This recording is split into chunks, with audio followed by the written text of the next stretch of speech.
The uncertain silence. Chapter 1. The muffled cries.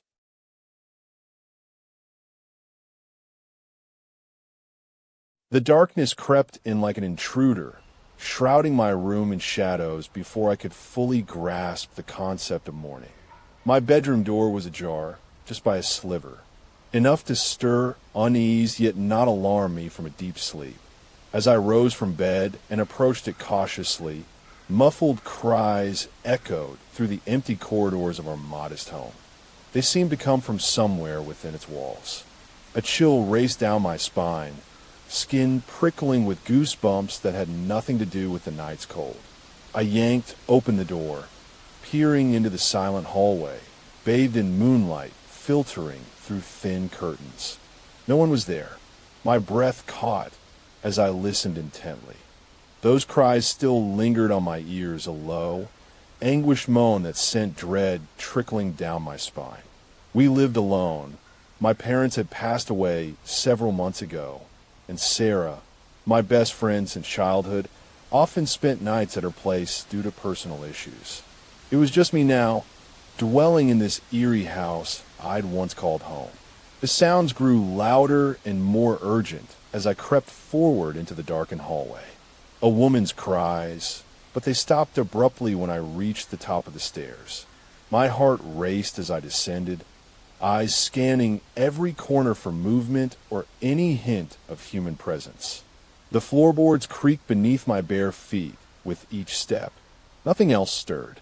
Downstairs, the kitchen, living room, and dining area echoed back the stillness that had enveloped our once bustling home since Sarah moved away to university. I opened drawers and cupboards, praying for some logical explanation, but found none. My stomach roiled with a sense of unease that refused to dissipate. The next day passed without incident. Work seemed normal at the bookshop, yet something felt off. Conversations were strained and infrequent, as if people spoke through a veil of hushed tones. Sarah canceled our weekly brunch, leaving an apologetic text message with no explanation. It wasn't like her to ignore my calls or texts for so long without a word. The eerie silence persisted when I returned home, even in the evening. Night descended, and my bedroom door creaked open of its own accord, a sound that haunted me long after dawn.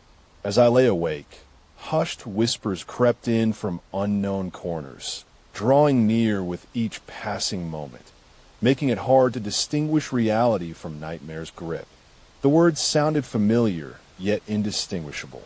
I rose at dawn and ventured out into the city, hoping fresh air would banish these unsettling sensations. Strangers passed by on the street without acknowledging me or speaking a word, a stark contrast to our normally talkative community. Strange whispers now followed my every step. I began to question my sanity. "What are you doing?" One voice hushed near the park's benches where Sarah and I used to sit and discuss our dreams. A homeless man nearby looked up from his cupped hands, puzzled before shaking his head in dismissal, and returned to staring into nothingness. In a crowded street, someone whispered my name, "Alex," as I passed by, but turned around too late. No one was there. The city streets were emptying out as dusk approached. Desperation forced me toward the phone booth at the edge of town. Sarah picked up on the third ring, her voice trembling. "I can't take this anymore." Her words left me breathless. "What do you mean?" I demanded, sensing desperation. "You'll understand when you hear them too," she muttered before hanging up. The line went dead. An icy breeze swept past my skin as the phone booth's metal door clattered shut behind me. In that moment, an unsettling truth solidified. It wasn't just my mind playing tricks. I hurried home with racing thoughts and locked myself inside. Sarah hadn't replied to texts or calls since our conversation. The following morning, I found a note taped to my bedroom mirror in her messy handwriting. "They're watching us all." As I read those words, the door creaked open once more just as it had that fateful night. Shadows danced along the walls like specters, and whispers grew louder, weaving through the wind's embrace. My mind screamed for me to leave, but my legs refused. Sarah was in danger. I needed to know if she was still sane. In a tranced-out-like state, I packed, grabbed my phone, and ventured out under an inky sky. The city had become a ghost town.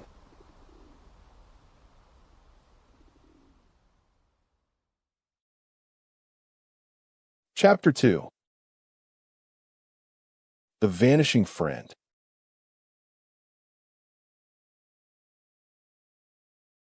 Sarah's apartment door revealed the same desolate scene it had for weeks. Unmade bed, untouched dishes, an eerie silence where once laughter and music filled the space we shared since childhood. I called her name until hoarseness stole my voice. No response. In a state of panic, I opened a window and leaned out into the empty alleyway. Sarah, Sarah. Only the wind responded with mournful moans that felt like pleas for help. The city pulsed with an otherworldly energy as I descended the stairs once more, the whispers swirling around me like restless spirits. On a sudden whim, I grabbed a notebook and started scribbling down every detail. Whispers, unexplained silences, Sarah's note, hoping to unravel these mysteries. Hours passed with each entry drawing me deeper into paranoia. In an unsettling moment of clarity, the ruined shadows coalesced into grotesque shapes before disintegrating as if my imagination had conjured them. The silence was no longer confined to our home or city streets. Now it suffocated every corner I traversed. On my way back to her apartment, a child's laughter echoed from an alley near abandoned buildings we often explored during adolescence. Nerves propelled me toward the rusted iron gate as I called out Sarah's name for what felt like hours. In the distance, the echoes of children's giggles dissipated into the eerie quiet before my feet touched the cobblestone path. With shaking hands, I pushed open a door to find an abandoned house in shambles, a relic from centuries past, where we dared each other to explore. The air was heavy with an inexplicable malevolence. Sarah sat crossed-legged on a worn rug, eyes sunken and pale, her dark hair fanned around her. "Alex, please listen." I fell to my knees next to her as she whispered urgently, "They're watching us all." Her gaze flickered between me and the open window behind. An unsettling blackness seeped from it like a living void, filling the room with an otherworldly energy. In that abyss, something hung suspended in darkness. A reflection of Sarah? As I turned to her, she vanished into thin air. Whispers swirled louder now, drowning out everything but my ragged breathing. My hand found the doorknob as if guided. It opened and released me into another reality. With each step toward that void, an unsettling calm enveloped me. In the blackness, I saw her face reflected in a tarnished mirror, eyes wide with fear.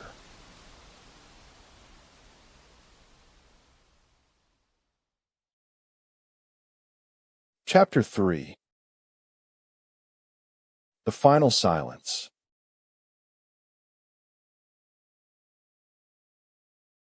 In the mirror's glass, Sarah stared back. Gaunt, skin as pale as the night outside. Please hear them. My hands trembled on the frame of that window into nothingness. What do you want me to hear? The whispers intensified and seemed to resonate within my chest. Ancient language I couldn't understand. In a burst of defiance, I spoke loudly, challenging the void. Why? What are you doing here? A cacophony of unintelligible voices assaulted me as an unseen force pulled our reflection forward into that abyss. Sarah's hand found mine, tugging us through the glass. Together, we descended a staircase descending into blackness. As we reached the bottom, I grasped for answers in the darkness. The whispers turned to my name, echoing from all corners. Sarah trembled against me. I wrapped her close as we neared a glowing void at its end. Shadows shifting to faces watching us, their eyes cold like dark pools. Please come back with me. From the heart of this void emerged a figure cloaked in darkness. In the faceless hooded being's presence, Sarah vanished into a swirling darkness. They spoke again, voices speaking in an ancient language. Then it said, "Silence is not freedom." I was dragged down into that abyss, eyes adjusting to the sight before us. Thousands of souls trapped between worlds. The figure removed its cowl. They had been watching all along. It handed me a tome bound in rotting leather adorned with symbols from my notebook. Tears fell as Sarah found her voice within those pages. Find peace. She vanished into thin air once more, leaving me alone among the silent multitude of faces. In a flash, I heard their language as they whispered secrets to each other and an unspoken truth. They waited for freedom, trapped between worlds, yearning for it. The figure approached, hood falling away to reveal Sarah's face. Eyes sunken with resignation.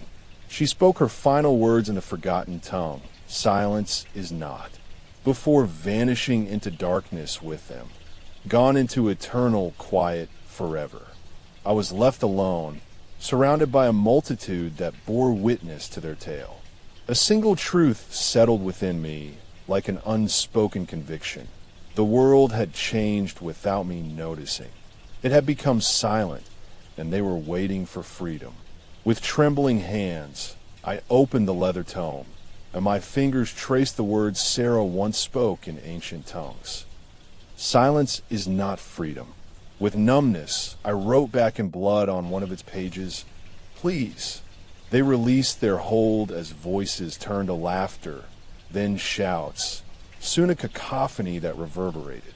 The mirror behind me shattered under the weight of my resolve. In the chaos of noise and color, I finally understood. I had taken Sarah's place among them, trapped by my own madness. A single voice boomed out in perfect English, "We are free." And all was silent once more, save for a solitary laugh ringing through time. A mocking echo fading away into history as I realized there were no faces to share that joy with now. Their voices faded from the world,